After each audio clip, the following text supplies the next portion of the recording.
એમ પૂછે છે કે તો આપ સગુણ બ્રહ્મ છો નિર્ગુણ બ્રહ્મ છો? સગુણ તો હતા જ, આ બધા જાણવાનો સગુણ ભાઈ કહેવાય.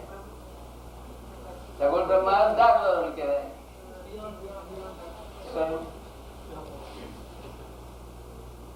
સગુણ તમે છે ને આમ જો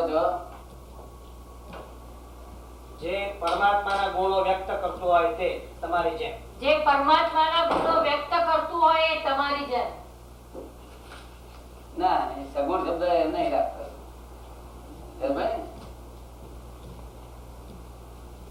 કયા કયા ગુણો?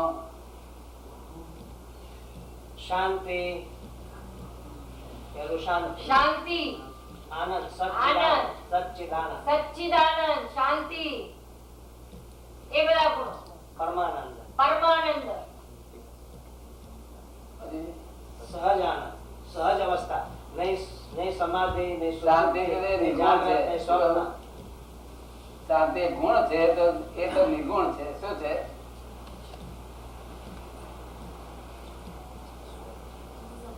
સચ્ચિદાનંદ સ્વરૂપ તો નિર્ગુણ સ્વરૂપ છે. કેવું છે?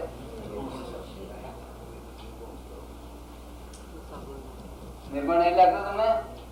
ના, કારણ કે તમને જોતા શાંતિ થતી હોય તો તમે તો શરીરધારી છો, તમને જોવાથી મને શાંતિ થઈ છે. તમારી શાંતિ મારામાં અવ્યક્ત રીતે પ્રસરતી હોય પણ જોયા તો તમને જ ને.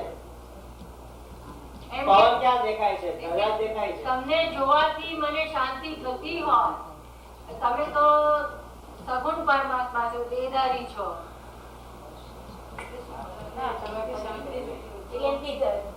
શાંતિ અનુભવ પવન જોડે દાખલો આપો. પણ જેમ પવન અને ધજા બે એમ કે શાંતિ તો દેખાય ને અનુભવની વસ્તુ. સગુણ પરમાત્મા જે છે ને એનો પ્રતિશબ્દ કયો છે?